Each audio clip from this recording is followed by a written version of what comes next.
Mirchi Plus presents Har Him Horror.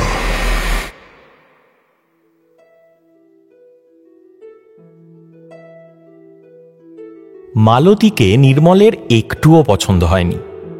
শুধু নগদ 50,000 টাকা, সাইকেল আর 3 ব্যাটারি টর্চের লোভটা ছাড়তে পারেনি বলে ওই বিয়েটা করেছিল।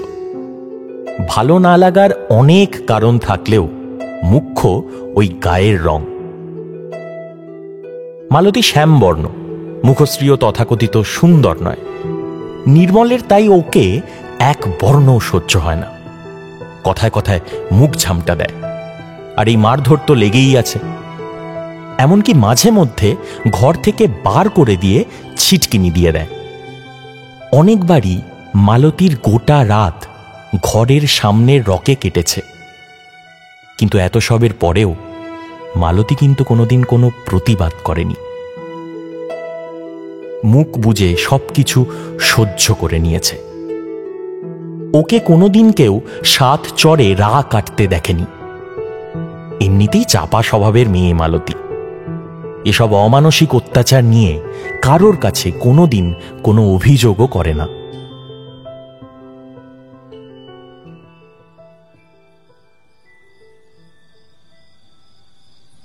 আজকেও নির্মল যখন চুলের মুঠি ধরে বার করে দিল, মালতী দাওয়ায় উপুর হয়ে বেশ অনেকক্ষণ শুয়েছিল। এলো চুল অগোছালো হয়ে পিঠটাকে ঢেকে রেখেছে। চাঁদের সামান্য আলো মালতীর অন্ধকার জীবনের ওপর পড়ে দুর্দশাকে আরো স্পষ্ট করে তুলেছে। কিন্তু কেই বা দেখবে ওকে, কেই বা সামান্য স্নেহ দিয়ে ওকে বেঁচে থাকার রসদ যোগাবে। এভাবেই মেঝে পড়ে থাকতে থাকতে মালতী হঠাৎ উঠে দাঁড়ালো। একটা দমকা হাওয়া এসে মালতীর গায়ে লাগল। কি যেন এক তড়িৎ খেলে গেল ওর সারা শরীরে। রকের এক ধারে কিছু শুকনো জ্বালানি কাঠ পড়েছিল। তার মধ্যে থেকে একটা চেলা কাঠ হাতে তুলে নিয়ে মালতী অন্য হাতে দরজায় জোরে জোরে 2 বার ধাক্কা দিল। নির্মল ঘুমিয়েই পড়েছিল। আচমকা আওয়াজ শুনে বিরক্ত হয়ে 2 বার জিজ্ঞাসা করল, কে ডাকছে? তারপর দরজা খুলে মালতীকে দেখে একেবারে তেলে বেগুনে জ্বলে উঠল।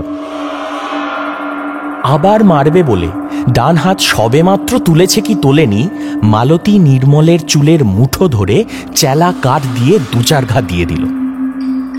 আহ! আরে কি হচ্ছে নাকি? আহ! মালতী কিন্তু বেশ জোরেই মেরেছে। কিন্তু নির্মলের এতে আঘাতের চেয়েও বেশি অবাক লাগল। বেশ খানিকক্ষণ কি করবে নির্মল বুঝতে পারল না। কিছু বুঝে ওঠার আগেই মালতী বারংবার এলোপাথারি মারতে শুরু করল। নির্মল চিল চিৎকার করে আকাশ ফাটাচ্ছিল। এরই কিছুক্ষণ আগে যখন মালতী কাঁদছিল, সারা পাড়ার কোনো অসুবিধে হয়নি। কারোর মনে কোনো কৌতূহল জাগেনি। একটা স্বাভাবিক ঘটনার মতো সবাই মেনে নিয়ে দিব্য লেপ্তশোক গায়ে দিয়েছিল। কি হচ্ছে নাকি? কিন্তু নির্মলের চিৎকার শুনে সবাই ঘর থেকে বেরিয়ে এলো। ধীরে ধীরে ওদের উঠোনে ভিড় জমে গেল।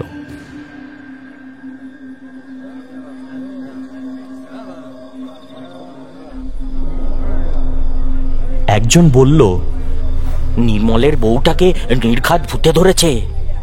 2-3 জন সেই রাতেই ওঝা ডাকতে দৌড়ালো। একটা বুড়ি ভাঙা ভাঙা গলায় বলল, এ কালো বউয়ের ভূত খুব খতরনাক। আজ রাতটা নির্মল বাঁচলে হয়। ভূতের প্রসঙ্গ আসতেই কিছু লোকজন আস্তে আস্তে বাড়ির পথ ধরল। আবার বেশ কয়েকজন এই নাটকের শেষ দৃশ্য দেখার বাসনায় দাঁড়িয়ে থাকল। কিন্তু কেউই এগিয়ে এসে মালতীকে থামানোর বা নির্মলকে বাঁচানোর কোনো রকম কোনো চেষ্টাই করল না। মালতীর সেই রূপ সত্যিই ভয়ঙ্কর। একটা কাঠ ভেঙে যাওয়ার সঙ্গে সঙ্গেই মালতী আর একটা কাঠ হাতে তুলে নিচ্ছে। নির্মল মার খেয়ে ল্যাটা মাছের মতো ছটফট করছে, আর বাকিরা দুহাত জড়ো করে ইষ্ট নাম জপে যাচ্ছে।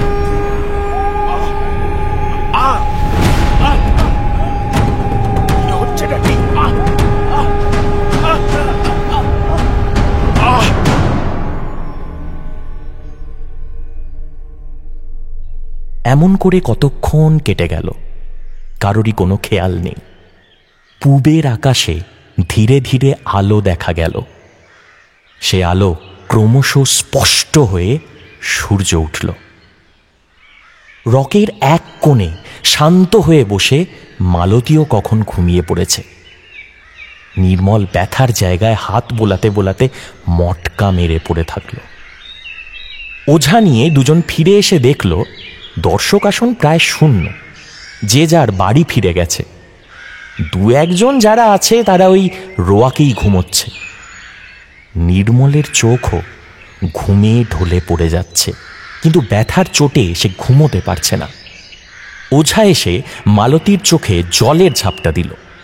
ওমা, ঘুম ভাঙতেই মালতী একেবারে ঠিকঠাক সুস্থ। ওঝা নামধাম জিজ্ঞাসা করেও দেখল। মালতী কিন্তু একেবারে ঠিক ঠিক উত্তর দিল।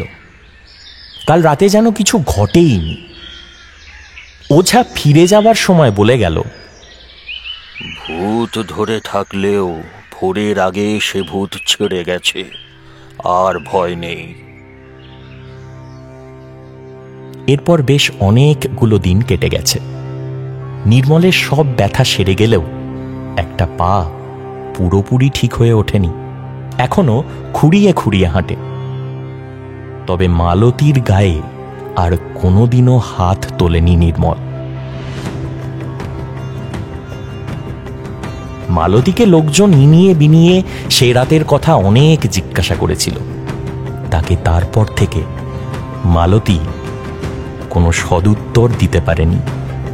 শুধু সেই রাতে যে বুড়ি বলেছিল কালো বউয়ের ভূত, সেই গ্রামে আর কেউ দেখতে পায়নি।